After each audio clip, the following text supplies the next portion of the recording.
Good evening. Thank you, Dean Fitzgerald, Vice Provost Gorin, and Dr. Lewis Hanslick for inviting me to speak today. Good evening, students, parents, faculty, and staff. Buenas noches, UCONN. UCONN has definitely changed a lot since my time here. There's new buildings everywhere, and my old dorm is like a city now. We've got graduates in art and art history, music, dramatic arts, and the biggest major, digital media and design.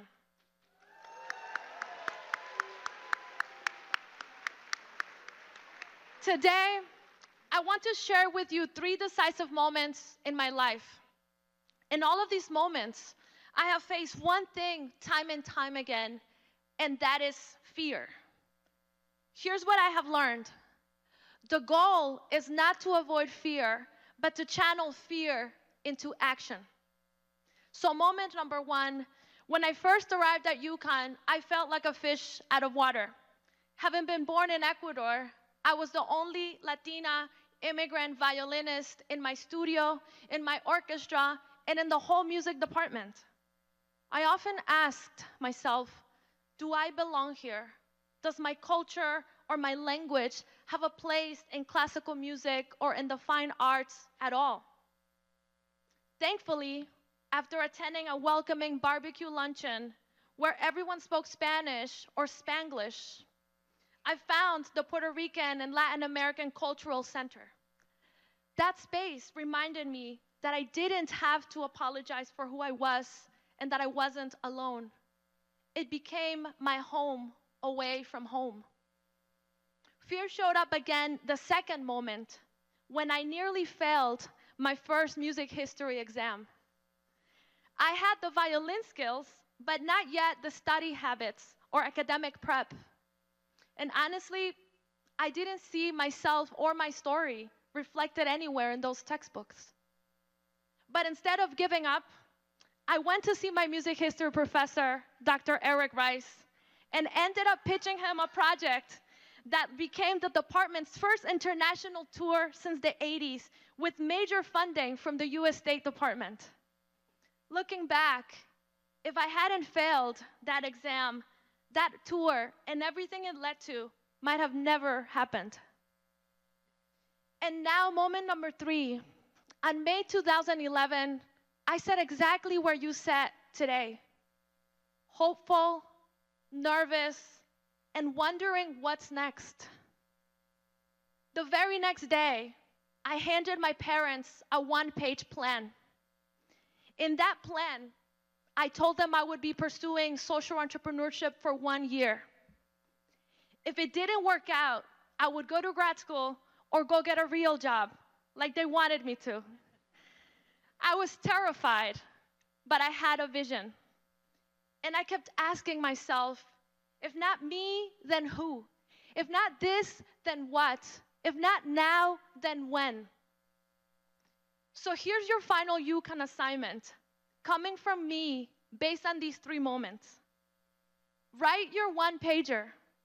Share it with the people you trust. Say your dreams out loud, even if they sound unattainable. I took a risk, but I had a plan. And thankfully, I had support. Speaking of support, let's give it up for every parent, friend, professor, and chosen family member who helped us get here today. Come on, big round of applause.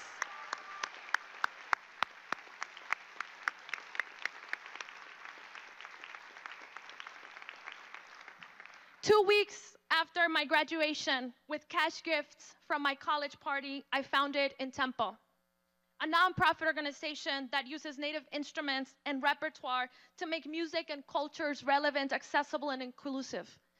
Our programs not only teach music, but they teach newly arrived immigrant children English, how to build confidence and create a sense of home, the kind of home I was longing for when I first arrived here at UCONN.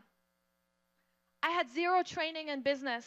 Back then, there was no UCONN Center for Career Readiness and Life Skills.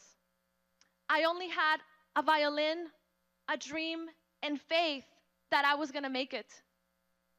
And what I lacked in business knowledge, I made up for it with resourcefulness, the courage to try, and a deep belief that music could be a tool for inclusion and cultural pride. People didn't get it. Some laughed. Yet, 13 years later, Intempo is now the leading community arts and cultural center in Stanford, serving over 700 families. Thank you. And Intempo's graduates, right now they're attending Yale, Skidmore, North Carolina School for the Arts, and of course, UCONN.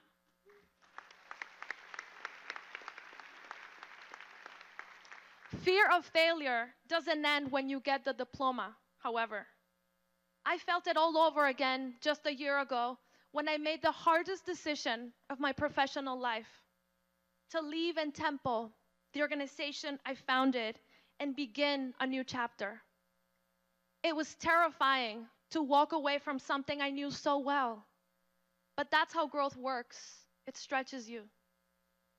Now, I've just completed my first year as a director in the Office for the Arts at Harvard, where I help support a powerful mission, because let's be real, now is when the arts matter most and when creativity, community, and courage can have the greatest impact.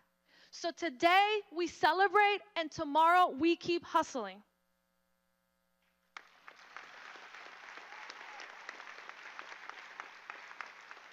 Class of 2025, my challenge to you: be impatient, be curious, be dauntless.